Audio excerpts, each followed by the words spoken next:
उत्सव काळात होणाऱ्या ध्वनी व प्रकाश प्रदूषणाचा नागरिकांच्या आरोग्यावर होणारा विपरीत परिणाम आणि सर्वोच्च न्यायालयाच्या आदेशाचा विचार करून डीजे, डॉल्बी साऊंड सिस्टीम आणि लेझर लाईटच्या वापरात पूर्णतः बंदी घालण्यात आली आहे, अशी माहिती वाकड पोलीस ठाण्याचे वरिष्ठ पोलीस निरीक्षक शत्रुघ्न माळे यांनी दिली.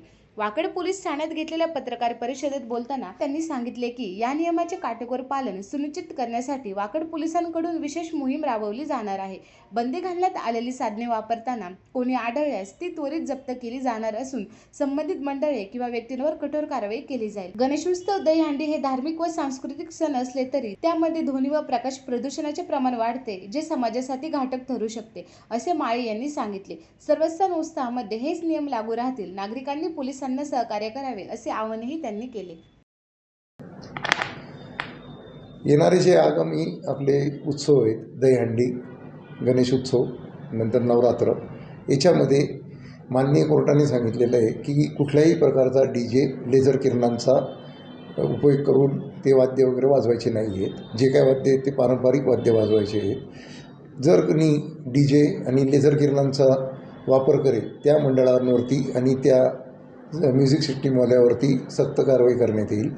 तसेच पुढील वर्षी माननीय आयुक्तांच्या परवानगीने त्या मंडळाची आम्ही परवानगीसुद्धा नाकारणार आहोत.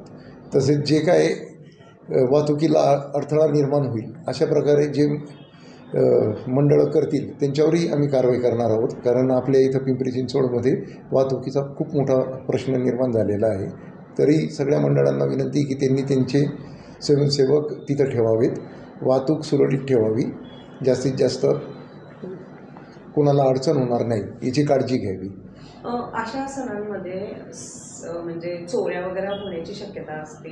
त्यानंतर आपण प्रशासनाकडून काय करणार आहात? आम्ही कालच आमची वरिष्ठांची मीटिंग झाली होती. त्याच्यामध्ये वरिष्ठांनी आदेश दिले त्याप्रमाणे आम्ही ड्रोनचा आणि वॉच टॉवर, सिव्हिल ड्रेसमध्ये सगळे तिथं प्रत्येक मिरवणुकीवर आमचं लक्ष असेल. अशी कुठली घटना घडू नये म्हणून खूप प्रयत्नशील आहोत. तसेच महिलांना आव्हान आहे की मंगळसूत्र वगैरे, चेन वगैरे शक्यतो टाळावी गर्दीच्या ठिकाणी, आणि असेल तर ते होडणीखाली किंवा पदराखाली झाकून घ्यावं, जेणेकरून चोरांना ती संधी भेटणार नाही. पण आम्ही कारवाई करणार आहोत आणि काम सुरू झालेलं आहे त्याच्यासाठी. मंडळे, गणेशोत्सव मंडळे जे आहेत ते आपल्याकडे पूर्व परवानगीसाठी येत असतात, तर त्यांना कोणत्या पद्धतीचं आवाहन आपण करत आहात? आता जे मंडळं परवानगीसाठी आलेले आहेत त्यांना या सगळ्या सूचना पहिलेच आम्ही देत आहोत. आता आमची सगळ्या मंडळांची एक मीटिंग पण होईल, शांतता कमिटीची आणि त्याचे सर्व. त्या मिटिंगांमध्ये पण आम्ही जनतेला आव्हान करणार आहोत. आम्हाला आशा आहे की सगळे लोक त्या नियमांचं पालन करतील, कारवाई करून स्वतःचं कोणी मंडळ नुकसान करून घेणार नाही.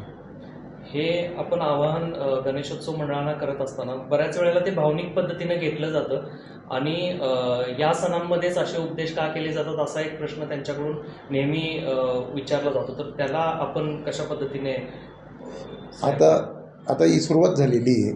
हे प्रथमच आपल्याला तो आदेश प्राप्त झाला आहे. हा आता कंटिन्यू सगळ्या सणांना लागू राहील. याच्यामध्ये कुठलाही भेदभाव नाही. याच्यापुढे डीजे आणि लेझर किरण याला परवानगी दिली जाणार.